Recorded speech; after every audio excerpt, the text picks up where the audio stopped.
Network Entertainment.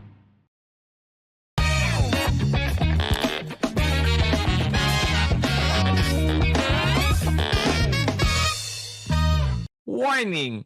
This program is created with adult consent and the content is for entertainment purposes only. Huwag nyo namang seryosohin masyado. Pero kung ayaw nyo ang ilan sa mga topics, okay lang. Please feel free to skip the episode. Baka sabihin nyo, pinilit ko kayo eh. Joke lang. Salamat! Yun! Ito po si Alex Calya. Welcome sa Punch Night with Alex Calya sa Rebel Obra, kung saan nagbe-brainstorming kami as we start the show.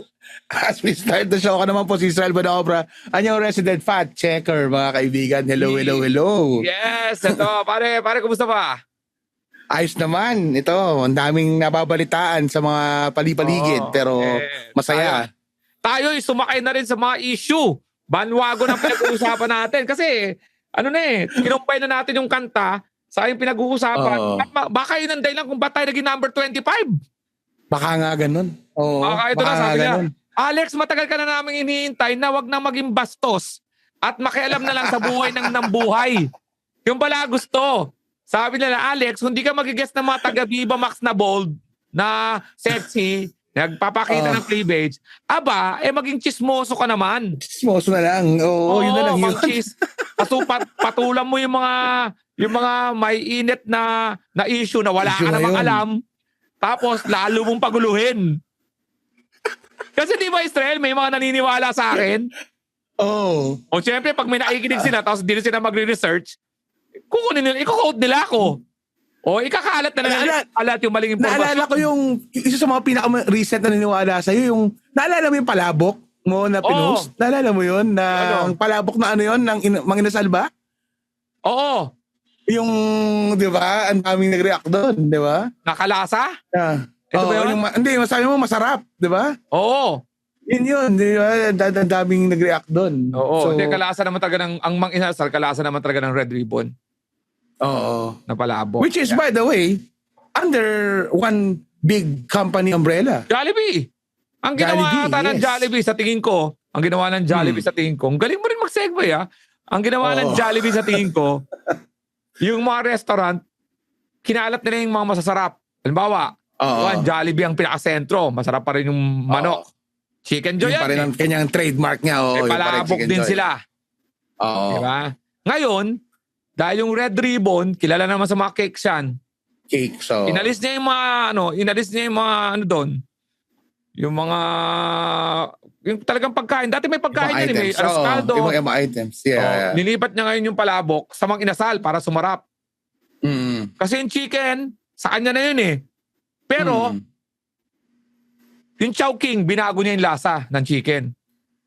Iba rin. Ano na din ang Chowking, di ba? Kasi isang fried chicken kasi yun Kaya iba rin ang lasa ng may fried chicken pa rin ba ang Greenwich? Meron. Matagal ko meron pa rin, di ba? Parang Jollibee. Kanino ba Shakey's? Iba may-ari nun, Hindi sa Iba may-ari ng Shakey's. Ang Greenwich, rin yun, di ba? Jollibee rin yun? Jollibee rin yun, yes. Nagpag-uusapan ng Jollibee, may nang hoard ng Kiddie Meal. Ng Pokemon. Meron daw content creator. Namili ng maraming bagay na Kiddie Meal na ang giveaway nagkataon ngayon Pokemon, tama ba ako? Pokemon. Ang nagkataon kasi nagpapahamak sa inyo mga putang ina nyo, post kayo ng post. Pinost ni sino ba to? Nakita ko Okay ka na sana. Ang problema, the Jollibee Pokemon incident. Para naman tayo si Katonying sa si Katonying. Na Jollibee Pokemon incident.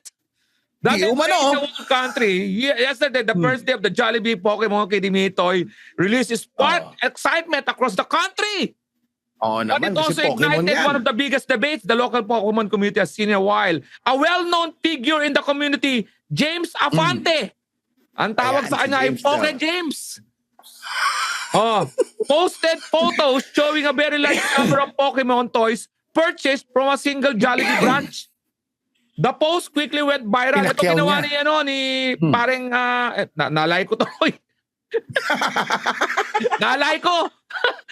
Sabi ni Poke James, sa Jollibee, bida ang saya. Jollibee times Pokemon. Tapos isang box pare ang binili niya. Ganun karami. Para sa kabataan doon sa Pokemon to, nagalit. Tapos ngayon, naglagay siya ng sa mga Pokemon Market. Ito ang sulat ni paring Poke James. Verbatim! Verbatim, pare ha. We're not quoting, but it's verbatim. Ewan ko tama yun, di ba?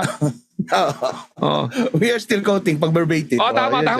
Hindi to hindi to, para ba, in that effect. Hindi to, talagang word for word. Hello everyone, this is Poke James, aka James Apante. The past few hours have been a difficult and humbling experience for me as a new member of the TCG community. Tapos, I want to take full responsibility for my action. I made a big mistake. I impulsively bought a large number of Pokemon Happy Meal toys from Jollibee. Pwede itong basahin kasi nasa public to. Out of hype and excitement. My intention was to use them as a giveaways and freebies for my TCG business. Which is something I'm used to doing. However, take note. Giveaways and freebies na rin gagawin. However, I failed to think properly and realized that these toys are meant for children. That is why they are part and called Happy Meal. I was wrong. Happy Meal ba?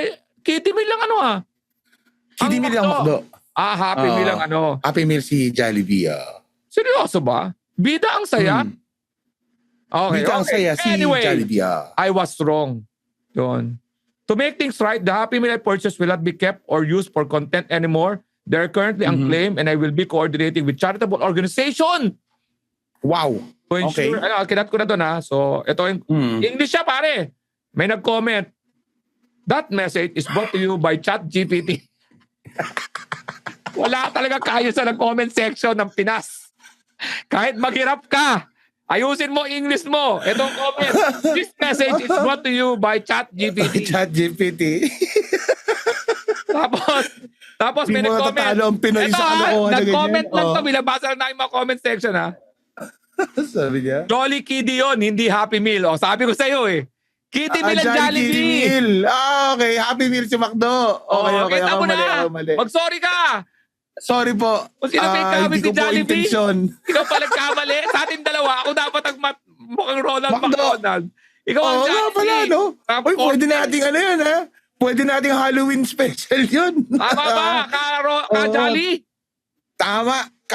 Ronald. Ronnie. Sa mga nag-ano dyan, baka mabibigyan nyo ng masamang impligasyon. Ginagaya lang po namin ang 2x2 ni Katon Ying at ka Jerry Baha na pinalabas noon sa teleradyo. Sila yan mamaya kung ano mga nasa isip nyo. Ayan, ito na. Ito, public apology pero sa group lang nag-post. Para bang walang makakita. Yan. Pwede bumuli pero wag buwakaw. Di kami pinanganak kahapon. Sabi ko sa'yo, wala na. Hindi, totoo naman yan. Pagdating sa TCG industry o sa business na yan talaga, malaking chunk kasi ang Pokemon cards Yun. Kung cards nga ba yan? Cards no? Tama, no? Toy. Ano mga to? Toys to? Ganun. Sabi niya TCG. Hindi ko na nga alam. Sabi niya, Parang ako pa pinag-iimbestigahan mo.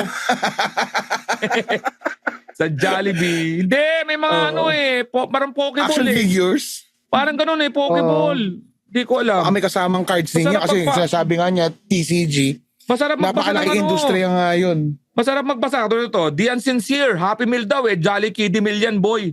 Scalpamore. Siya raw ang kauna-una ng scalper ng Kitty Meal. Again, we apologize. Jollibee is Kitty Meal. Happy Meal is McDonald's. At of course, binabasa lang natin lahat yan sa sa mga, dahil viral binili niya, nag-hoard siya, hindi na nakalimutan niya para sa mga bata yon.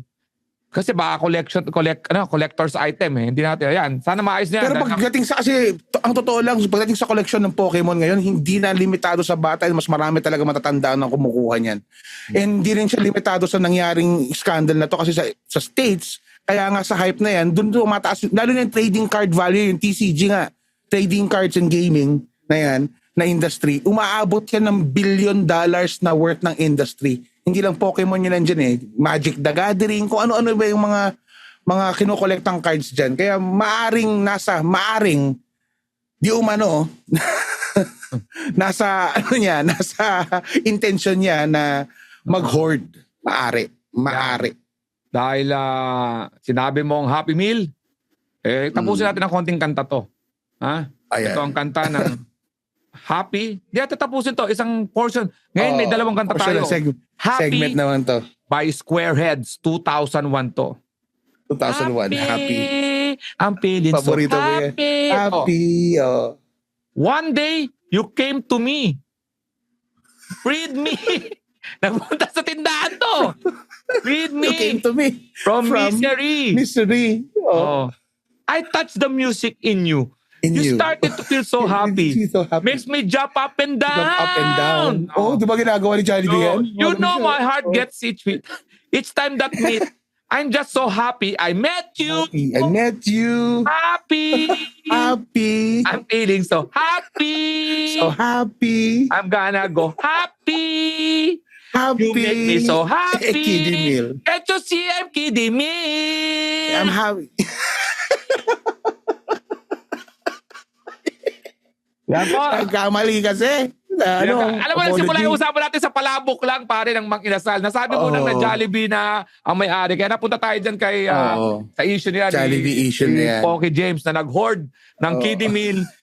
Yun, ayan, natin natuto ka na sana hindi niya pinicture na. Kung walang picture yan, life goes on. Oo, totoo lang. Di pa natuto kay Diskaya na nagpa-video, pa-picture, di ba? Di ba? Ay, dyan yung mga nagpa-picture na di ba? Yan yung mga nagsimula sa picture ang lahat. Oo. At ito naman tayo talaga umabot eh. Umabot tayo sa ganun na if it has no picture, pag wala raw sa IG, it did not happen. Parang mga ganyan. Kaya nga maraming masarap mabuhay nung 80s at 90s. Wala tayong pictures. Kung sinasabi nyo na mas masaya ang panahon ngayon, kasi nga nakikita nyo na. Pero dati, marami pang nangyayari, walang nakakaalam. Mas marami. Tingnan nyo yung mga lolo nyo na naangiti sa deathbed. Oo. Alam nila. Leon sa At speaking of picture, dapat talaga dito na pinipicturean yan. Oh, may mga bagay na hindi dapat pinipicturean. Tulad sa ang ganda ng mga segue natin. Diba? Para talaga may writer-producer tayo. Gusto talaga mag-number 1 tong podcast na to. At nakatikim ng number 25. Para po, nung mga 77, hindi naman kami naghahabol ng fame. Wala naman sa amin ng mga chart na yan. Pero sa number 25, putang na, laban na to. Laban na to. Magpupunta tayo sa showtime nito. Sa showtime nito. Punch time with Alex Calestro and Obra. Speaking of picture, isa na naman picture. Hindi lang picture, nilagay pa sa loob ng ampaw. Ampaw. Nadamay niya pa yung ampaw. Papunta na talaga tayo sa news, pare. Papunta talaga sa news. In other news. Etong scandal na nangyari. Nilagay sa ampaw, nakita ng driver, umalat, yun, threesome. Oo daw. Yun daw yung nakita. Di umano. Di umano. Nasa balita naman yan. Daw yung nangyari. May 3 babae, kilala nyo na yan, hindi na namin papangalanan para ang hirap na magpangalan dahil hindi nga namin sigurado yung mapangalan eh. Pero yan, yung driver daw ginulpe, kinulong sa bahay, sa kondo. Tapos dahil nga nakita yung picture ng pinagagawa ng 3 babae, di umano, may threesome. Tapos yung driver daw sa sobrang kaya tumalon ng 39th floor. Tumalon pa, oo. Tapos sasabit daw sa 25th. Nakapasok. Doon siya nadali sa kwento na yun. Unless na, previous day, naagad siya ng spider.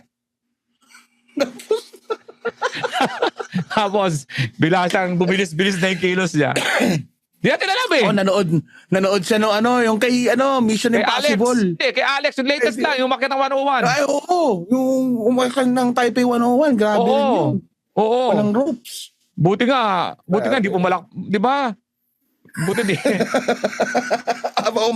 Napakadelikado ng ginawa niya yun, ha? Napanood mo na ba? Napanood mo? Yung pinapit yung hita, umanos, pero bakit tignan mo yung kamay niya? Paano na, Hellboy na eh, lalaki. Oo. Lalaki ng kamay niya. Grabe. Oo. Tapos magtaas doon, pinakamataas doon pare yung nasa taas na siya, tapos na yung yumuyuko pa siya para dumudungaw.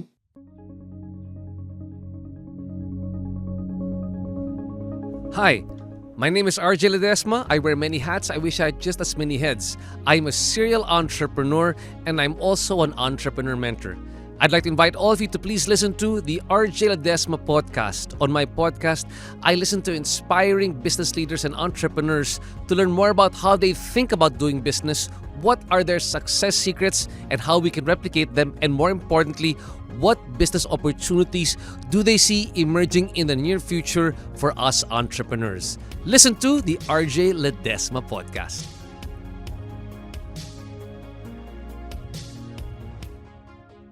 Okay, balik tayo doon. Tumalon. Ayun ang kwento niya, may binubutasan ng mga netizen. Yung Sila na netizen, mismo yung ngayon. the same netizen na nagsabi na this is brought to you by ChatGPT. ChatGPT. Ang daming Sila opinion rin. na netizen. Sila Ang din nag-iimbestiga ngayon sa mga nag-iimbis na nangyayari. ngayon sa ating netizen police group. Ano ba maganda yung tawag sa netizen? NPG, no? Netizen Investigation. Bureau of Netizen Bureau of NBI din. May NBI din tayo. NBI. Baka sabihin. Kailangan na. Netizen Investigation Division. NID. Division. ID. Ayan. Netizen Investigation Division. Investigation Division. Ang sabi nila, bakit putang na, hindi ka pa rin paniwala yun? Dahil sa Parang 39 parang floor, maraming pagtalon mo, putang swerte mo, pare. Para makakapit pa sa 25th, no? Na may kawat, may tali, whatever. May tali. Nung narinig ko rin yun, nung nakita mo ba yun, nung balita na yun, nung parang kinukwento niya, parang napakamot din ako na, Sana hindi. tumalon ka ng 39th? Tapos, Oo. tapos, Baka mali-mali lang siya ng term. Binibigyan ko ng benefit. Oo. Pero taas ng 39 nga. Oo, 14 floors down. Oo. 14 floors down. Tapos nakapasok sa 25th yun. So pinapakita niya yung katawan niya. Di umano, nabugbog daw siya at may mga tama. Oo. Parang nagpi-flex lang siya ng mga muscle niya. Sabi ko, nagpapakita ba talaga ng pasa ito? Hindi kami kinukwento lang namin yung side muna nung lalaki na nagkukwento. Agulpe, tumalon, nagpapakita ng pasa. Di ba? Ipinalik pa dun sa detention niya. Oo. Diba, Pero huli-huli. hindi ko alam kung anong ginagawang, ang tawag dito, pamatay sunog nung tatlong babaeng sangkot dito. Kung ano yung... Pero nakuha daw niya yung angpaw. Oo. Sabi sa isang balita dahil daw akala niya regalo sa kanya. Tama ba? Narinig mo rin ba yun? Oo, parang pera Kasi sa ampaw, kulay-pula yun. Akala niya. Oo. Pero parang ako, hindi. Mas magandang nadamay. regalo sa akin yun, ha? Hindi ko na... Ayun na naman. Ayun na naman. No? Oo. Dapat tumahimik na lang siya. Oo eh. Bakit kailangan Parang niya ikaw, di ba, may ipangalandakan? picture, may video ka pa nga nung sa Noctos?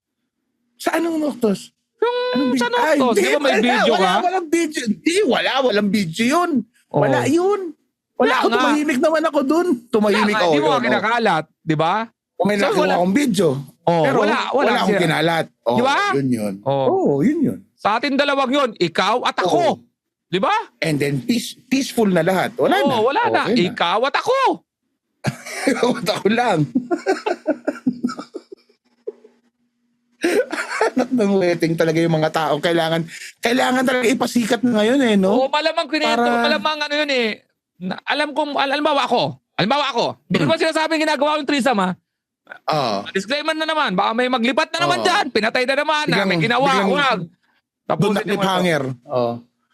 Nag-threesome ako. Nag-picture ako. Tapos, Teka lang. Simulan mo doon sa halimbawa. Kasi Halimbawa. pwede nila i-cut doon sa nag-threesome ako. Pwede nila i-cut halimbawa doon. lang, hindi totoo, nag-threesome ako. Walang Cutting point to. Walang cutting cutting point. point. Tapos nag-picture. Sa tingin ko pag nawawala yung picture, maghahanap muna ako. Baka mamaya hindi ko pagbibintangan muna yung Malamang may nakwento yun kaya nalamang sa kanya. O kaya, meron daw isang angulo. Ito talaga isang angulo. Bina-blackmail daw. Pang-blackmail, which is Pang-blackmail. yung mas kapani-paniwala. Ako hindi ko na pang-blackmail. Dadalhin ko na sa ano. Okay, no? Hindi lang. Gamit na gamit yun. Pre. Kasi ang Ano lalaki. ba yung, galing ba yun sa Instax? Ano ba yun? Di Wala ba yung na mga akong paalam bagong... ko ng kwalidad nun, pare. Ang lalaki kasi, kahit bigyan mo lang na isang eksena sa picture, hindi ko kailangan ng video. Kako nang bahala magtugtong sa Yung mga imagination. eksena. Kaya sanay Oo. tayo ng mga 80s and 90s na hindi supporter, hindi nakasuporta lang sa video na yan. Kaya natin mag-imagine. We use our imagination. Kaya Threesome. natin mumuo ng mga eksena. Ang matindi dito, threesome ng 3 babae. Yung pala yun. Yun. Yun yung mga sensitibong materialis na nasa loob daw nung angpaw. Ayun daw. Pero ang Ay, nilagyan ng presyo eh. Sinabi, worth 30 million daw. Nako, kaya gano'n ang nangyari. Di umano! Di umano. Hindi ko rin alam kung paano nakakuha yung presyo na yun eh. Pina-appraise ba nila yun? Kanino nila pa-check nga kung magkano ito. Nagano kaya nila yun? Yung threesome kasi hindi ko alam yung pag threesome na babae talaga ang pwedeng maganda talaga tignan. Kasi pwede kang mag-merry-go-round. Gets mo? Ano natin? Ulo. Nakita ko na. Ulo, kepias. Ulo, kepias. Diba? Ulo, kepias. Tama? Walang malulugi eh. Tama ba? Pa-circle yun eh. Ulo. Ba't di rin ba kayang gawin ng lalaki yun? Hindi, ang lalaki kasi tutusok kapit eh. Tutusok kapit. Yung titi eh. Titi ang... nga pala. Titi ang panira. May isang babae hindi matitira. Tama. Pinatitira niya yung tapos yung babae free ang bibig. Sabi natin it's either dapat niya kainin yung babae. Hindi pwedeng 69 muna. Doon ang basic nun starting point. Basic, dalawa. Para makasunod yung mga nakikinig sa atin. Pare, mga nakikinig sa atin, you have to be past dito sa na to. Hindi pa yung tatanga-tanga dito. Ang starting point ng babae sa babae, 69. So kahit sila, pag sumihit yung isang tao, it's just a Lego. Sakto. May pekpek na naghihintay sa puwet. Angle lang. Tapos may ulong naghihintay. May bibig na naghihintay sa kabila. Perfect. Threesome. Yun na. Sa may lalaking isa at dalawang babae. Yung configuration muna ng 1 man, 2 women. I-basic muna natin men and women. Man, woman. 69 yon. Pwede. Kasi ang totoo din ng pwesto, missionary eh. Para mag-alikan sila eh. Hindi nila pwedeng gawin yun. Para mag-enjoy, kailangan di ba? Baliktaran. Kinakain ng lalaki yung niya, yung keps, yung babae, kinakain ng etits. Para pareho silang ang focus natin, yung mga sex organ eh. Oral. Oral. Ang maghiwalay ngayon, etits, hiniwalay yung etits. So may sa isang babae. Sa etits yung lalaki, nakalawet. So yung kapartner nun, muka. So ang configuration pag babae pumasok sumingit doon yung babae, it's either maghahalikan yung dalang babae para matira ng lalaki yung babae or blowjob ng babae yung lalaki at kakainin ng babae yung keps. Isa. Tama. So dalawang kinakain, isang tinitira. Let's change the configuration. Dalawang lalaki, isang babae. May yari ka dyan. Magkakadikit talaga yung dalawang lalaki. Pag pareho ko yung straight. Pag kailangan bumilog. Hindi. Nasa bilog nga tayo eh. Kung bilog ko yung huwag na bilog eh. Triangle na nga para Triangle. Pyramid. So, imagine natin, pareho ko yung straight, hindi pwede yan, pare. Hindi pwede yan, Agad. Yung letter H yan. Ang mangyayari kayo, letter H, kasi tinitiran niyo yung babae, isa naman, tinutsupakan ng babae. Pasensya na sa mga kumakain. Hindi, yun. Kung napapasusan kayo, ano naman tayo dito? Sabi nga ni Tony Fowler. Scientific lang tayo. Kahit ganoon, pag Tagalog, bastos. Sabi ni Tony Fowler yan. Totoo. So letter H talaga pag dalawang lalaki. Letter H kayo yan. Unless nga may isang bisexual, okay, straight, bisexual, okay yun. Let's say na nag-triangle talaga sila. So, yung isang lalaki, sinesex niya yung babae, penetration, yung babae, kinakain niya isa. halikan ngayon dalawang lalaki. Unless magalikan yung dalawang babae sa lalaki, chuchupay naman ng lalaki isa. Kung kailan yung mechanics nila, balik tayo sa, ulitin natin nalilito ka na, Israel. Ayoko malito ka sa kung dalawang lalaki. Ayoko malito ka sa actual. Ayoko pag-usapan natin sa actual. Okay? Gets ko na. Kaya natin pinag-uusapan dito para pag nangyari halimbawa, hindi malito. Oo. Mahirap eh. Pag pinag-uusapan, hindi nga, dalawang lalaki, isang babae. Yung babae, binu-blowjob si lalaki. Yung lalaki na isa, sinesex si babae, penetration. H yun. Unless mag-alikan yung dalawang lalaki. Yun. Para mag-triangle. Doon magbubuo yung triangle. Mabubuo yun. Or, pag umaligtad yung lalaki, chuchupain ng lalaki yung lalaki. Oo. Yung babae naman. Kainin ng isang lalaki yung babae. Pero yung maghahalikan yung babae at lalaki. Nalito ka, no? Kung tinitiran, hindi. Kung tinitiran niya. Kasi kung babaliktarin mo naman, kainan lang sila lahat. Hindi. Tinutsupa ng isang lalaki, kinakain niya yung keps ng isang babae, sinutsupa niya sa lalaki. Yung dalawang ikaw, anong gusto mo doon? Kainan. Halimbawa, Ako yung hahawak yun. lang ako yung hahawak ng camera. Yun lang. Wala na akong...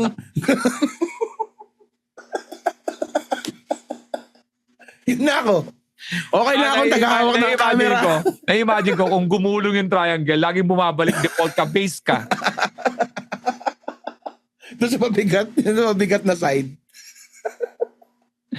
Anyway, hindi daw nangyari. Oo daw. Ay, kaya nako. ngayon, hindi ko alam sa threesome yun eh. Threesome yun eh. Nag 10 minutes na naman tayo dito. Yun, threesome yun. Yan ang kumakalat ngayon. Hindi natin alam katotohanan. Kung ano ba yung makakalimutan lang nito sa news. Tulad na nangyayari sa flood control. Mas seryoso. No? Nakakalimutan natin. Oo. Ay, nako. Na mas importante na ngayon yung nag-hoard ng Pokemon ng Jollibee Pokemon.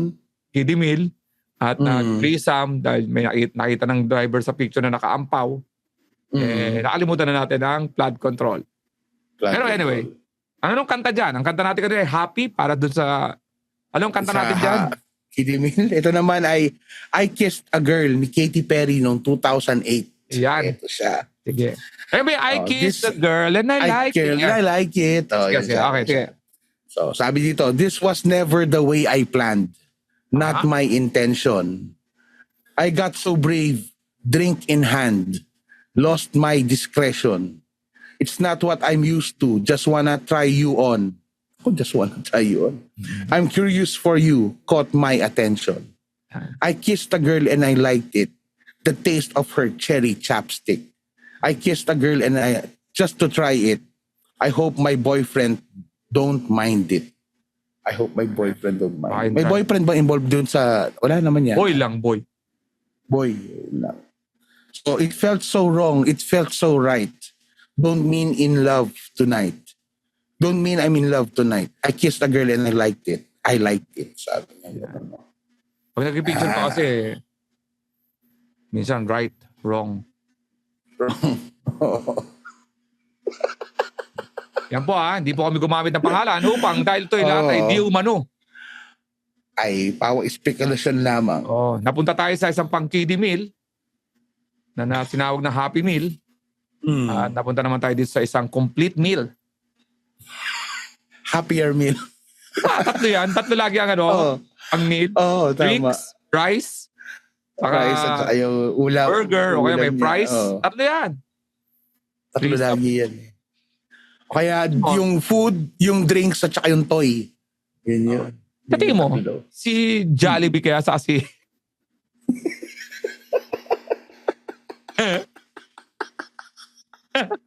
Mahirap ka threesome si Jollibee. Si Ronald, malaki pa nun eh. Malaki pa ni Ronald. Kaya makakapartner nila. Si Wendy. Wala na ibang karakter sa Jollibee, no? O talagang Jollibee lang sikat? Marami. Si Jollibee sikat, pero maraming karakter si Jollibee. Hindi, no? Cheeky. Shakey's. Oo yata. Ang alam ko, sa kanila si Cheeky. Si Ronald. Popo the Milk. May milkshake pa sila nun, si Popo the Milkshake. Naalala kayo mga yan wag kang malito baka McDonald's yan Si McDo ba yun? Ang alam ko. Teka. Si Hamburglar, McDo yun. Grimace. Ronald McDonald. Sino pa? Ayan, ang dami nila Sino nga ba itong mga to? Anak ng wedding. Bakit nagbubukas ang... Nagbebenta na yata ng mga Pokemon? Basta marami silang characters Basta check nyo na lang Check nyo na lang. Basta natutunan natin. Huwag nyo nang picturean. Huwag nyo na i-post. Kung pwede lang, sarilinin nyo na lang para hindi kayo napapahamak tulad nito. Yan, katulad niya, pinicturean niya na nagbumili siya ng maraming mga Jollibee Pokemon. na KD meal. Tapos, si ano naman, pinicturean nila yung ginagawa nilang privado. Pero, alam mo, private naman yun eh. Kahit nakuha naman nung lalaki yung picture na yun, wala naman talaga siyang karapatan na ano yun, dahil unang-una. Pagkalat yun. Pero hindi natin masisisi ang mundo ngayon eh. Pero, Ang tanong, may nag-leak ba ng mga images? So, alam ko naman wala. wala. Why So naman? far, which is sana ganun na-maintain yun. Kasi mawawala ng leverage bawat kabila yan eh. Pag walang na-leak. Na serious Yun siya. note. Lagi naman kami nag-end sa serious note eh. Yung kiddie meal, sana wag tayo mag-court kasi mga bata ang bumibili niyan. Hindi natin alam, kinahan natin saya. Bida nga ang saya dun eh. Tapos doon naman sa Huwag tayong bida-bida sa saya. ito naman tong lalaki na to, binasag agad yung threesome. Kasi hindi natin alam kung magiging acceptable na ano na yan eh. Pwede naman ginagawa naman sa pabado, wala naman naapektuhan. Di ba? Wala naman sila naapektuhan. Wala naman yata silang sinaktan ginagawa para doon. Yan. Anyway, speaking of wala namang naapektuhan, masaya lang. Bida ang saya sa mga shows ng The Comedy Crew. Of course, at kung ito ay February 9. Nasa ano tayo? February 10, tomorrow, Turning Tides. Turning Tides, February 10. Okay, tapos nasa Singapore kami, February 15. February 15 po, 4 o'clock and 7 p.m. 4 o'clock at 7 p.m. po, dalawang shows yan sa Allianz Frances. February 15, Singapore po, ticketmaster.sg. Master.sg. Yan. Lahat po ng mga information ay nasa alexcalia.com at andacomedycrew.com. Pero add na rin namin, nasa Adelaide kami, Australia, March 6. One March show 6. pa lang. Baka mamaya, hindi namin alam kung ano mangyari, kung madadagdagan. Pero sigurado hanggang 2 lang dahil kailangan namin bumalik. March 6, March 7. March 6 po sa Adelaide. At ang ating Netflix special po ay sa March 19 na. Pass is pass. And of course, nandiyan kami ni Kuya Jobert sa US ha. March 13 to 28. March 13, San Francisco. March 14, Cerritos. March 15, Las Vegas. March 20, San Diego. March 21, Houston. March 22, Dallas. March 27, Chicago. And March 28 sa Portland. Maraming salamat nga pala sa Sepat Credit, ang ating isa sa mga, kung may mga kailangan kayo sa mga financial goals, Sepat Credit. And sa Sharp, sa 555, sa Katingko, sa PLDT Home, sa Cebu Pacific, na nagano sa atin, magdadala tayo sa Singapore, at sa Resorts World Sentosa, at ang Symmetry Pilates. Symmetry Pilates Studio, first Filipino-owned Pilates na sa Singapore. Si Ian yan, paring Ian. Yan, marami pa tayong hinihintay ng mga suporta para sa ating mga shows na darating. May Canada pa tayo, may Australia pa sana, of course. May Europe pa natin. Towards the end of the year. Yan, napakasaya po. Ito pong episode ito ay lalabas sa February 9. Kaya naman, supportahan niyo po. Nasa number 25 tayo ngayon. Ngayong as of February 2 ha. So please, February 12, birthday ng anak ko si William. Happy birthday. Uy, malakas mangolekta ng Pokemon yan. Nasa Japan na naman ngayon. 9 days. Sa Japan siya pumipila. Yun naman yun. Hindi siya nang-hoard ng Jollibee. Yun malakas Pokemon. Pokemon. Yung anak ko kaka-18 lang, January 9, Luis. Happy birthday Luis. Nag-18 na. Ngayon naman yung anak ko. Okay. Israel, anything you want to add? Israel, gusto ba i-share yung video? Wala tayo i-share. Atin lang yun. Dapat atin ang atin lang. Yan. Dito po sa Punchline with Alex Calleja. When they cross the line, give them the punchline. Spread the laughter, not the virus. Stay safe, stay healthy. Happy to serve! Happy to serve!